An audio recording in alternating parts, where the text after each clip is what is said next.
ઓમ શ્રી ગણેશાય નમઃ. જય શ્રી કૃષ્ણ મિત્રો. ફાગણ મહિનો ચાલુ થઈ ગયો છે, માટે આપણે ફાગણ મહિનાની કથાઓ સાંભળીશું. અધ્યાય 1.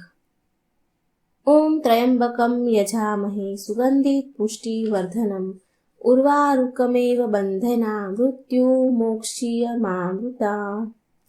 ઓમ નમઃ શિવાય. પુરાણોમાં કહેવામાં આવ્યું છે કે ફાગણ મહિનો ભગવાન શિવને સમર્પિત છે તથા ભગવાન શિવને સૌથી પ્રિય શ્રાવણ મહિનો અને ફાગણ મહિનો છે. કેમ કે ફાગણ મહિનામાં જ મહાશિવરાત્રિના દિવસે ભગવાન શિવજીના માતા પાર્વતી સાથે વિવાહ સંપન્ન થયા હતા.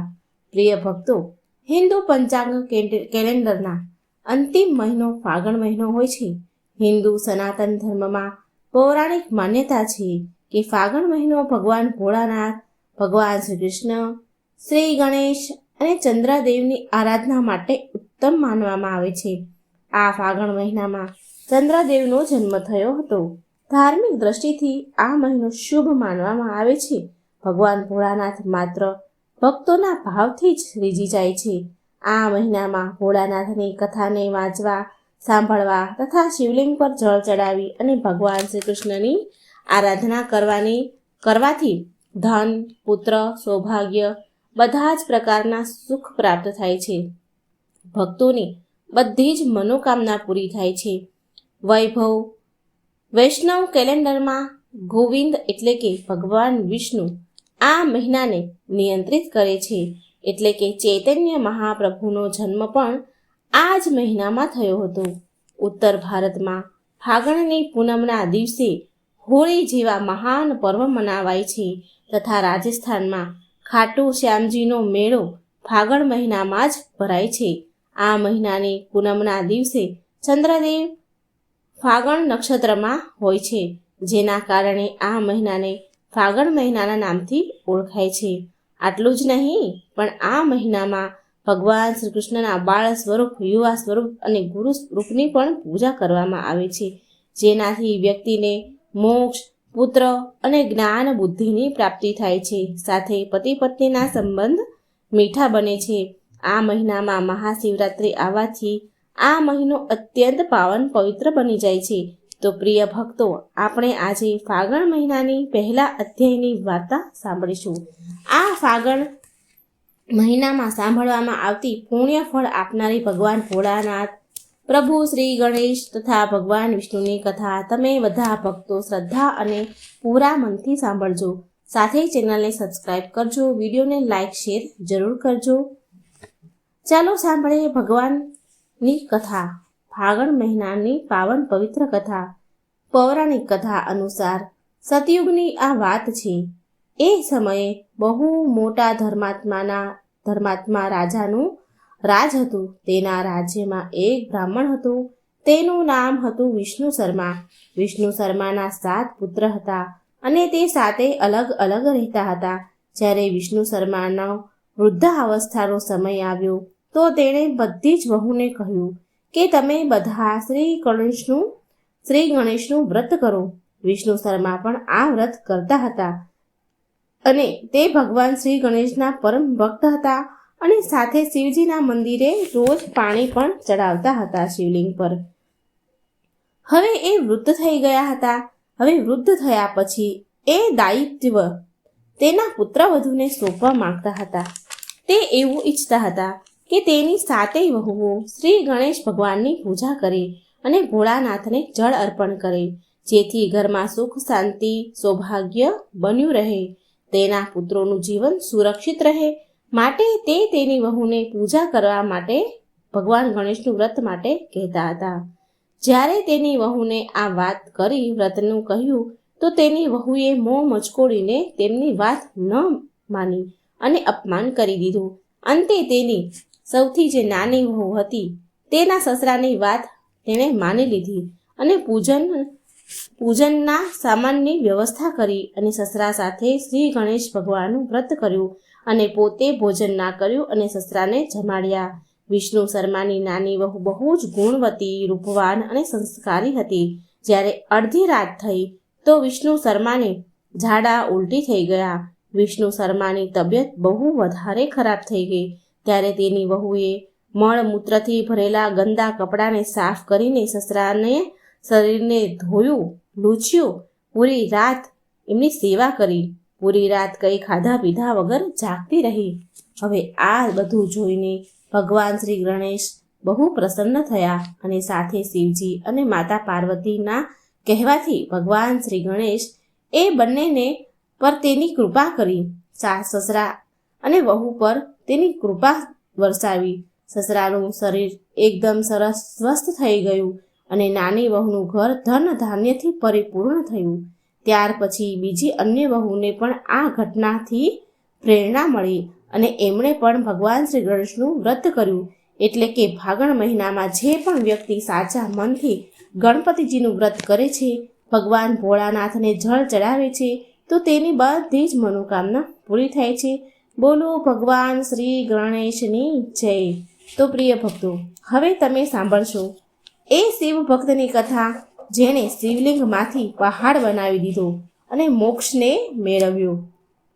ચંદ્ર શર્મા નામનો એક બ્રાહ્મણ હતો, જેને નગરના લોકો કોઈ કારણસર નગરથી તેને બહાર કાઢી મૂક્યો હતો અને ચંદ્ર શર્મા નગરની બહાર સરસ્વતી નદીના તટ પર કુટિયા બનાવીને રહેવા લાગ્યો.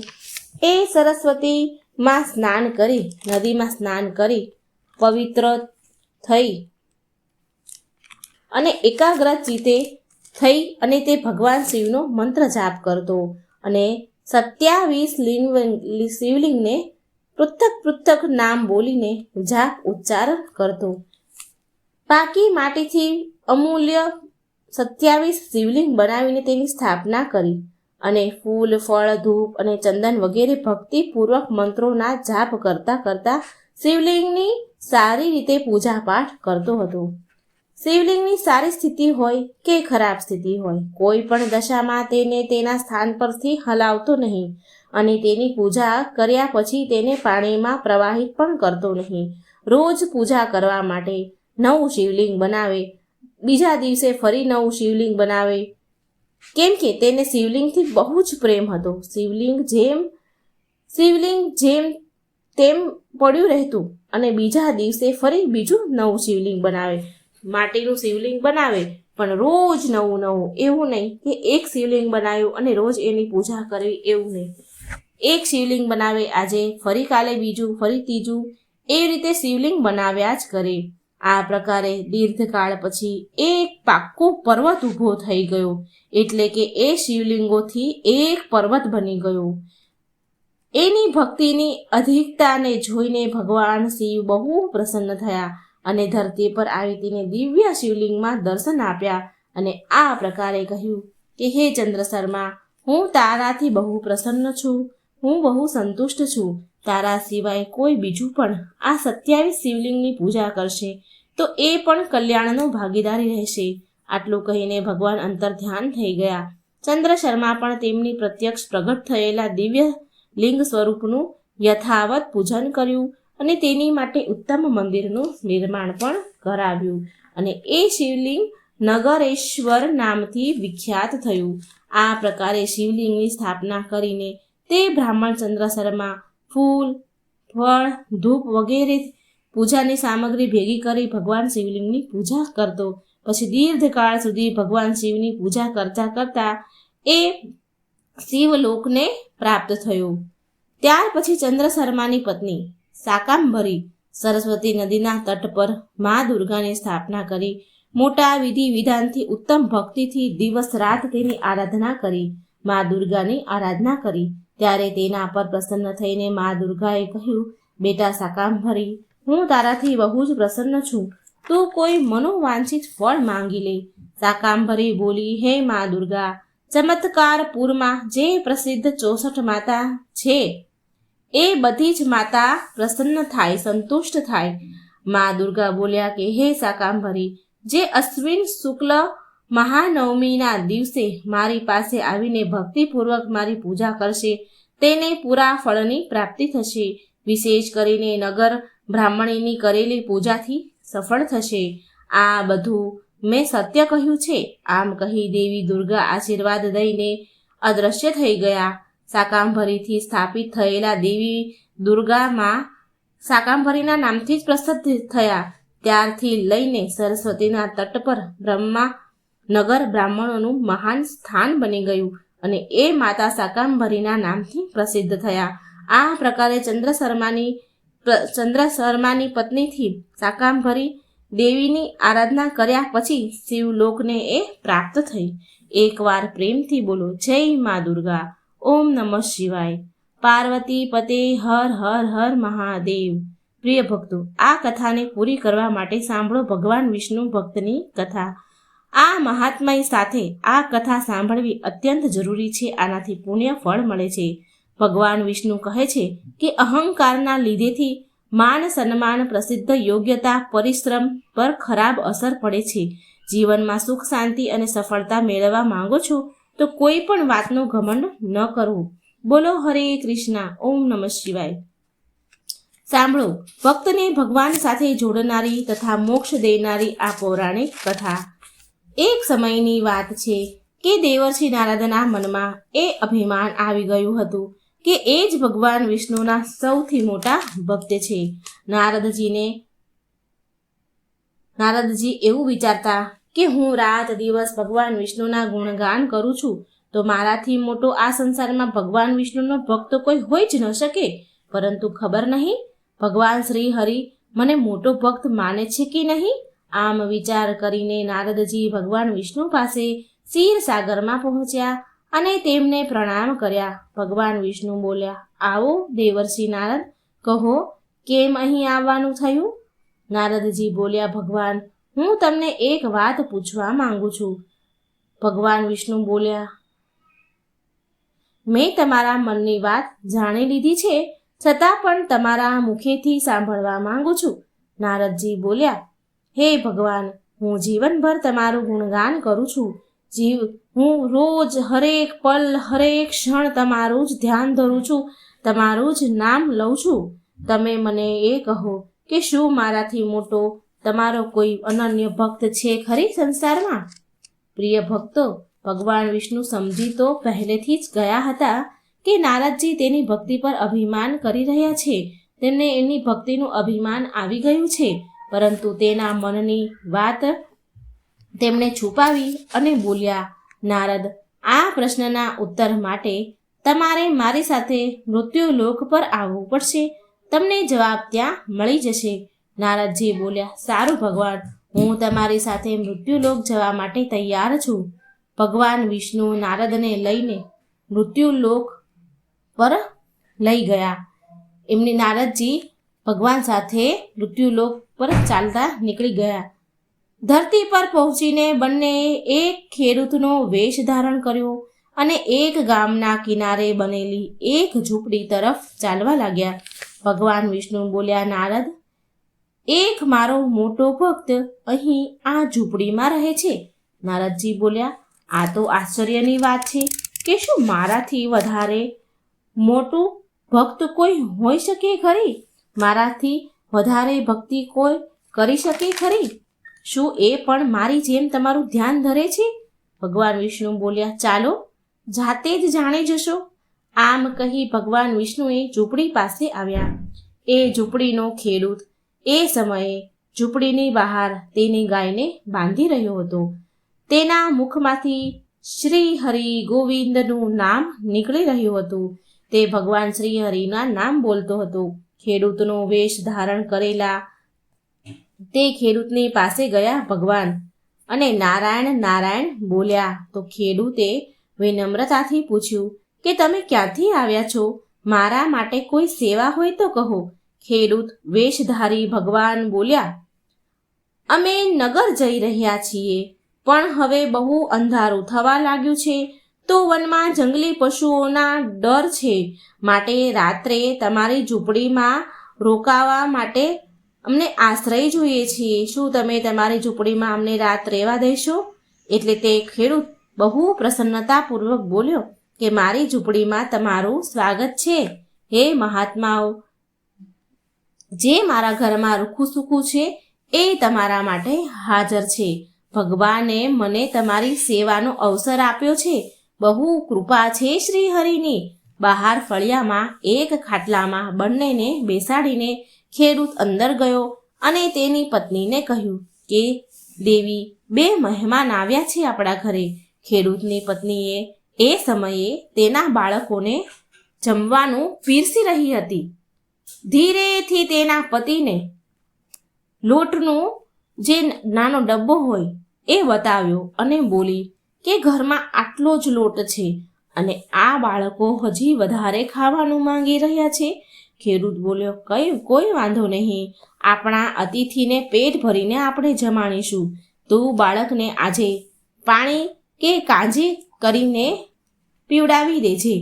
ભગવાન વિષ્ણુ અને નારદજીને તે બંનેની બધી જ વાત સંભળાઈ રહી હતી.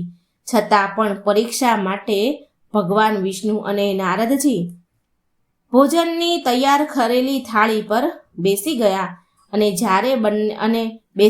અને બંને ભર પેટ ભોજન કરી રહ્યા હતા. તો નારદજી વિચાર કરવા લાગ્યા કે આ તો સીધો સાદો ગ્રહસ્થ ભગવાનનો સૌથી મોટો ભક્ત કેવી રીતે હોઈ શકે. આ બાજુ શ્રી હરિએ ખેડૂતને અને એને વધારે ખાવાનું માંગ્યું.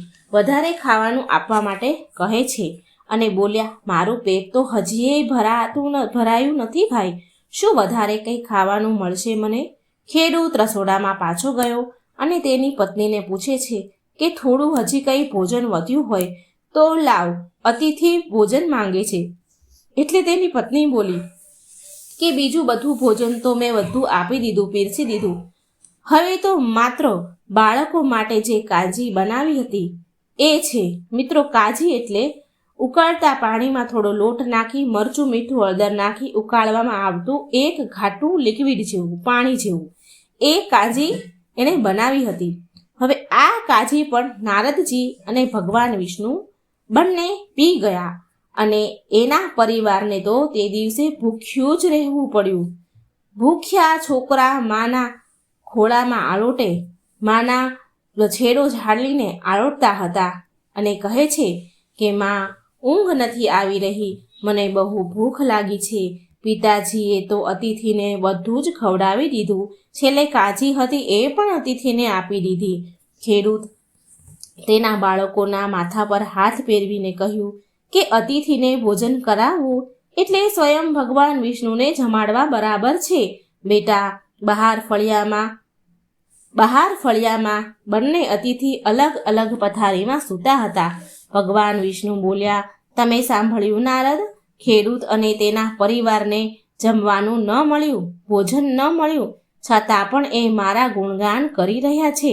નારદજી બોલ્યા, આ તો કંઈ ન કહેવાય ભગવાન, મેં તો કેટલાય દિવસો સુધી ભૂખ્યા રહીને તમારું સ્મરણ કર્યું છે. બીજા દિવસે સવારે તેણે જોયું કે ખેડૂત ભગવાનની મૂર્તિ સામે બોલી રહ્યો હતો કે હે ગોવિંદ, હે શ્રી હરિ, તમે સદાય મારા મનમાં વસ્યા છો, બસ મને બીજું કંઈ જ નથી જોતું. પછી બંને અતિથિને કહે છે એ ખેડૂત કે શ્રી હરિની બહુ મોટી કૃપા છે, એ જ જગતના રખેવાળા છે. પ્રભુની દયાથી તમને રાત્રે કોઈ તકલીફ તો નથી પડી ને? જ્યાં સુધી તમારું મન કરે ત્યાં સુધી તમે અહીં રહી શકો છો. હું ખેતરમાં જઈ રહ્યો છું. ખેડૂત બનેલા શ્રી વિષ્ણુ ભગવાન બોલ્યા, અમે પણ તમારી સાથે આવીશું જો તમને કોઈ તકલીફ ન હોય. તો નારદજી અને ભગવાન વિષ્ણુ તેના ખેતરમાં ચાલ્યા અને તે ખેડૂત બોલ્યા, આ છે મારું ખેતર, હવે હું મારું કામ કરીશ. નારદજી બોલ્યા, ભાઈ, તમે તો સત્પુરુષ છો, ભગવાનના મોટા ભક્ત છો, હરેક ઘડી ક્ષણ એનું નામ લીધા કરો છો. તે ખેડૂત બોલ્યો, અરે નાના ભાઈ, ક્યાં ભગવાનનું નામ જ લેવાય છે મારાથી? કામમાંથી જ્યારે થોડો એવો સમય મળે ત્યારે જ એમનું નામ લઉં છું. નારદજીએ પૂછ્યું, તો ક્યારે મળે છે તમને એવો થોડો સમય? ખેડૂત બોલ્યો, સવારે ઉઠું છું ત્યારે અને રાત્રે સૂવું છું ત્યારે અને દિવસમાં જ્યારે પણ વચ્ચે કામથી થોડો સમય મળે ત્યારે. નારદજી બોલ્યા, અરે, હું સમજી ગયો. હવે બંને ખેડૂતથી વિદાય લે છે જવા માટે. ભગવાન અને નારદજી ત્યાંથી જાય છે. બંને ત્યાંથી ચાલ્યા ગયા તો નારદ હસતા હસતા બોલ્યા, સાંભળ્યું ભગવાન તમે તે સવાર સાંજ 2 જ વાર તમારું નામ સ્મરણ કરે છે અને જ્યારે હું હરેક ક્ષણ હરેક પળ હરેક સમય તમારું ધ્યાન ધરું છું તો પણ તમે તેને મહાન ભક્ત કહો છો? નારદજીની વાત સાંભળીને ભગવાન વિષ્ણુ ચૂપ રહ્યા, પણ મનમાં ને મનમાં કહે છે કે એનું કારણ પણ તમે હમણાં જ જાણી જશો. ભગવાન વિષ્ણુએ એક કળશને તેલથી છલોછલ ભરીને નારદજીને આપ્યો અને બોલ્યા કે આ કળશને તમારા માથા પર રાખીને હાથ લગાડ્યા વગર સામેવાળો જે પહાડ દેખાય છે ત્યાં સુધી લઈ જાઓ અને પાછો લઈ આવો. ધ્યાન રહે નારદજી કે આ કળશમાં જે તેલ છે તેનું એક પણ ટીપું જમીન પર પડે નહીં. નારદજી બોલ્યા, એમાં શું ભગવાન? આમ કહીને એ કળશ માથા ઉપર રાખ્યો અને પહાડ તરફ ચાલવા લાગ્યા. નારદજી પહાડ સુધી ગયા અને પાછા પણ આવ્યા. ભગવાન વિષ્ણુ બોલ્યા, આવી ગયા નારદજી? ઠીક છે, હવે તમે મને એ કહો કે એટલે દૂર સુધી જતા સમયે તમે કેટલી વાર મારું નામ લીધું, કેટલી વાર મારું સ્મરણ કર્યું? નારદજી બોલ્યા, એક પણ વાર નહીં નામ લીધું મેં, એક પણ વાર તમારું સ્મરણ નથી કર્યું મેં. કેવી રીતે હું સ્મરણ કરું? મારું બધું જ ધ્યાન તેલ અને કળશ તરફ લાગેલું હતું. તો ભગવાન બોલ્યા કે તો પછી દેવર્ષિ નારદ, તમે જ વિચારો કે તે ખેડૂત આખો દિવસ કઠણ પરિશ્રમ કરે છે, બહુ મહેનત કરે છે, કામ કરે છે, તો પણ 2-4 વાર મારું સ્મરણ જરૂર કરે છે અને તમે તો એક પણ વાર મારું નામ ન લઈ શક્યા. પ્રિય ભક્તો, ભગવાન વિષ્ણુની વાત સાંભળીને નારદજીની આંખો ખુલી ગઈ. તે શ્રી હરિ વિષ્ણુ ભગવાનના ચરણમાં પડી ગયા અને બોલવા લાગ્યા, હે પ્રભુ, હે દયાનિધિ, હું માની ગયો પ્રભુ કે જે સંસારની ઝંઝટમાં કામ ધંધામાં રહીને પણ તમારું સ્મરણ કરે છે એ જ બધા સૌથી મોટા ભક્ત છે તમારા. હું માનું છું કે કર્મ કરવાવાળા વ્યક્તિ જ ભગવાનને જ્યારે યાદ કરે છે તો સમજો કે એ ભગવાનના અનન્ય ભક્ત છે. આમ કહીને દેવર્ષિ નારદ ત્યાંથી નારાયણ નારાયણ કહેતા કહેતા તેમના બ્રહ્મલોકમાં ચાલ્યા ગયા. તો એકવાર પ્રેમથી બોલો, જય શ્રી વિષ્ણુ ભગવાનની જય. જય હો મા લક્ષ્મી. હે ભગવાન વિષ્ણુ, તમે તમારા બધા જ ભક્તો ઉપર કૃપા દ્રષ્ટિ બનાવી રાખજો, તેમને ધન સૌભાગ્ય સુખની પ્રાપ્તિ કરાવજો. હરે કૃષ્ણ. મિત્રો, જો મારી આ વાર્તા સારી લાગે તો ચેનલને લાઈક કરજો, શેર કરજો અને ચેનલને સબસ્ક્રાઈબ પણ જરૂર કરજો. કમેન્ટ બોક્સમાં ભગવાનનું નામ લખવાનું